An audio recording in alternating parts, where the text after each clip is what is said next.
An Indian netizen left a message under a video, saying that India disdains to learn reverse engineering technology and satirizes China's copycats.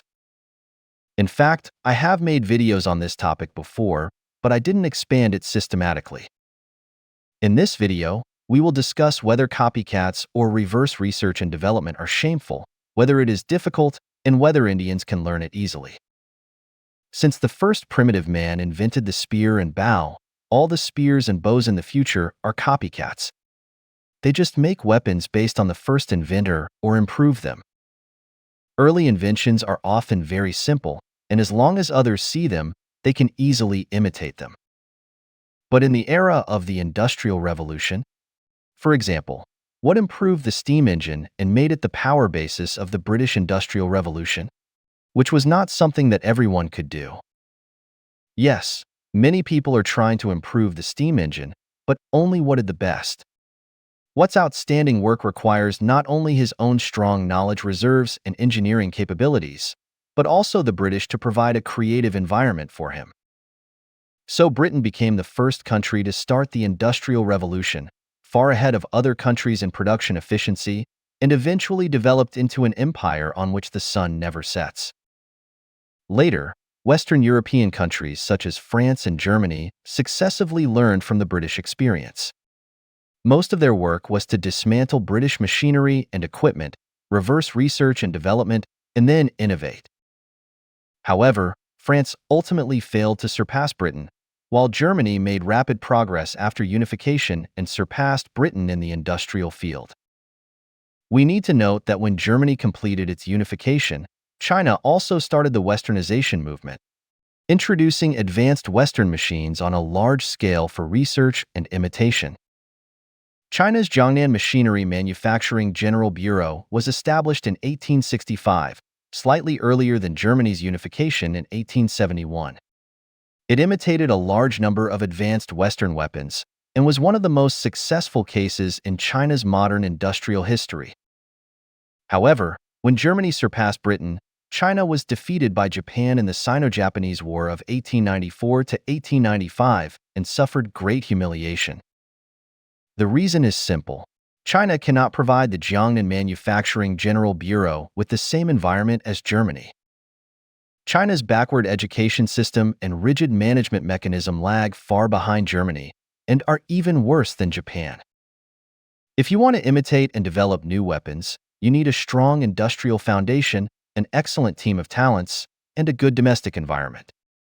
None of them can be missing. India is like China in the 1870s. With a backward national system, corrupt bureaucrats, extremely poor government efficiency, low national education level, and ignorance, arrogance, and conceit in society. Not to mention becoming a global manufacturing center like China, India is far behind Vietnam and Mexico. Apple industry chain companies such as Foxconn and Pegatron have been very successful in other countries, but they are not adaptable to the local environment in India. They either fail to meet production standards or directly close their factories and withdraw. Foxconn has made large-scale investments in Guangdong, Henan, Jiangsu, and other places in China, and is quite successful. It is also Apple's most relied-on OEM company. There are even rumors on the internet that the E. coli in iPhones made in India exceeds the standard. So many people are unwilling to buy iPhones made in India. Cook visits China every year to stabilize the supply chain and cheer for Chinese Apple fans. This treatment is far from being enjoyed by India. Speaking of imitation, let's talk about cars. The Germans invented the car. Or in the words of Mercedes-Benz, they are the inventors of the car. Then all other companies, including American companies, are copycats. Today, Toyota, the world's largest automobile company, cannot escape the process of copying. Tesla is now popular all over the world, but in fact it is not the first company to invent electric cars. It just improved electric cars and occupied the high-end market. BYD in China is now the world's #1 electric car manufacturer and the company with the highest car sales in the Chinese market. Its first hot-selling car is a copy of Toyota's Corolla. However, due to its average product quality and backward brand image, Toyota was too lazy to sue it. It was not until it copied Toyota's Lexus RX 270 that Toyota expressed dissatisfaction, but did not pay much attention. However, among the many copycat companies in China, BYD's reverse engineering technology is undoubtedly ranked first. BYD's CEO Wang Chuanfu is considered to be the most outstanding reverse engineer in China. He copied Foxconn's mobile phone production line with a visit experience, making BYD the largest OEM company in China. But BYD's copycat not only caused many business disputes, but also caused the Chinese people to dislike it. BYD's car quality is actually good, but its sales are extremely poor, and it has been at the bottom for a long time. Later, BYD strengthened its independent research and development and innovation, and hired people from Audi and other companies to improve the appearance design of its products.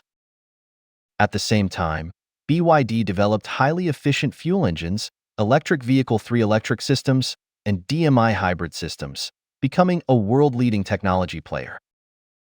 After years of precipitation, BYD soared to the sky. In just a few years, it surpassed many world-renowned car companies and topped the world's largest automobile market, China, while exporting a large number of cars abroad. Let's compare it with Tata, which Indians are proud of. It has not yet produced an excellent fuel engine and has no core technology in the field of electric vehicles. Even so, Indians still shamelessly say that their electric vehicle technology is 5 years behind China, and they also want to become an important player in electric vehicles. I don't look down on the Indian automobile industry. I'm saying something simple and realistic. If Indian companies can come up with a power battery that reaches the entry level of the industry, or a slightly decent power control system in 5 years, I will buy a bag of KFC chips for all the followers of my channel. Land Rover in the UK was once a high-end brand in the hearts of Chinese people.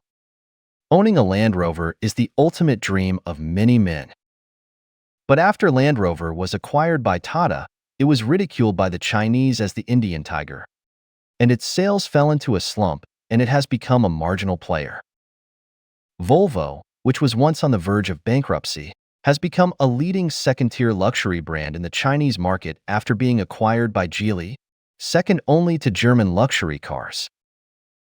A while ago, the Indian Minister of Industry complained to the German Minister of Economy on the subway that the Chinese did not allow German companies to resell tunnel boring machines to India, which triggered a group of ridicule from Chinese netizens. To be honest, the Chinese are not afraid of Indian companies reverse engineering and copying tunnel boring machines. After all, they can't even produce gantry cranes. China just wants to punish the Indian government and make it honest. The Indian government has banned a large number of Chinese apps, including TikTok, and has also interrupted direct flights between China and India, and has persecuted Chinese companies investing in India. The Chinese government has ordered that high-tech companies such as electric vehicles are strictly prohibited from investing in India, leaving Indians to fend for themselves and always enjoy the high-end luxury of Tata. Chinese people copycat, but there are hardware companies such as Huawei, BYD, and DJI. And there are also popular apps in the West such as TikTok and Temu. Indians can also copycat. So do you have any world-renowned products? After DJI occupied most of the global commercial drone market, many American companies also copied DJI. And they did not say that they would open up another route to bypass DJI's ideas. They also bought parts from China and copied DJI's products. Technology is like this. The proportion of major innovations is quite low, and the probability of complete originality is even lower. For any major country, reverse engineering, disassembling the opponent's products, quickly copying and improving them is the most important ability. Its importance even exceeds originality. After all, in the era of globalization, you can't invent most products. A good idea, if you don't copy it, others will copy it. As long as it is not illegal and can survive, it is the best. History does not criticize the winners, and the losers will live in endless sorrow and shadows. The Russians launched the world's first satellite and sent the first astronaut. Later, all countries copied and imitated. But this does not prevent China and the United States from becoming space powers like Russia. India has always regarded itself as a space power, believing that its space technology is decades ahead of China. It boasts about its Mars and Moon exploration technologies, but it has not yet been able to send astronauts into space. While Chinese astronauts have lived in space for a long time and conducted spacewalks for up to 9 hours, the Indian media continues to fabricate and brag about their space achievements. India's manned space flight has been repeatedly delayed, and it has never dared to launch, just because it is afraid of exaggerating and being laughed at by the world. I dare say that if India really dares to send astronauts to space in 2025, they must have bought a one-way ticket. If the Indian government is not convinced, you can try it.